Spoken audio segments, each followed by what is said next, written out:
So the game obviously hates me if they're gonna give me a Rick and Doghouse on Thunder Point, which is a track that I struggle with the Pacino cars, which is a car that I struggle with. But I can't complain too much because I'm only 0.5 behind. Rick and Doghouse are the same person because they have the exact same time, basically 0.012. That doesn't exist. That's nothing. So this is not going to be easy. This is going to be actually pretty hard. Thunder Point is already a very tight track that feels like there's no space on it. This is going to be 6 laps. So everyone's going to go in on lap 3. Going in on lap 4 is not, I'm pretty sure that's not a good idea if the people in front are already going in on lap 3. And you also kind of run out of fuel around halfway of any lap amount you set on this track. Even if you save fuel, you kind of run out halfway on this track. Don't want to hit the CCD on the first turn. Using the dirt on this turn is good because you're closer to the apex, so you're taking a faster line on that turn, so you might as well use the dirt as part of the track there. I gotta make sure I don't crash into Doghouse. It's like a balancing act. I want to get his slipstream and catch up to him, but I don't want to crash into his back, so I gotta be mindful of that every time I'm getting speed from his slipstream. No one hit the CCD there. I swear that CCD on the last turn we just did is pretty hard not to hit that one there. Using the grass here to catch up. We're saving and losing time on different parts of the track. I used the grass on the last turn to catch up to them. That's where I save my time on the laps.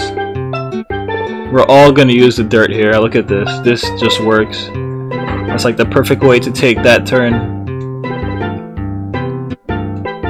Then not using the curb there, everyone just kind of turns in on this one. I'm not sure if touching the grass here is faster, but it works out for me this time. I guess as long as I don't kind of put all my wheels on the grass at the same time and kind of slip out of the way, then it should be fine. But maybe touching the road on that turn is better.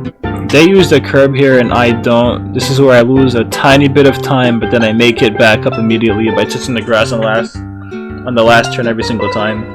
My wheel touched the dirt on the straight, but it wasn't enough to slow me down, which is how I was still able to pass Doghouse.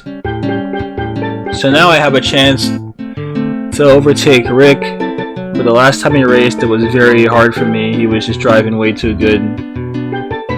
On this turn I don't even have to slow down to avoid crashing into him. He's just driving so fast and consistent. I don't even have to worry about crashing into him too much, even if I get the slipstream, because he's more consistent on all the turns. He's just taking each turn better than I am. Trying to go behind them a little bit, but I'm already ready to go on the racing line. Gotta try not to crash into him there. There's no point in racing right now. We're all just gonna go in the pit stop on lap 3. So you need about 80 fuel to beat this race without fuel saving and running out of fuel. 80 is like the perfect number kind of here. I got too much fuel. I got 89. I didn't need that much. I only needed like 80, 81, 82, something like that, which is how they got out just a little bit faster than me. But I'm going right next to the CCDs on some of these turns, which means I'm taking it as fast as possible without hitting the CCD, which is very good.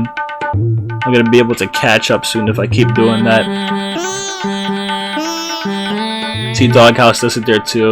Go right next to the CCD to cut the corners. Basically not even driving at the track on some points, which is fine. It's fun to do that. Hit the dirt a little bit there, but as soon as I touch the dirt I hit the curb, which means it's basically just like driving on the road. You don't lose any speed by touching the curb, or at least not enough for me to notice a big difference.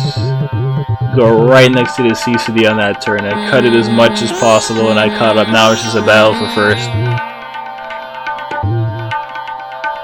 So same thing again. Gotta make sure I don't crash into Doghouse. This time I actually hit the brakes and don't crash into him. So that's good. You gotta look for a real opportunity to pass without crashing or touching them or shoving them out the way. Might be a little tricky on this track. This track is very difficult. I'm able to use the curb there, I don't.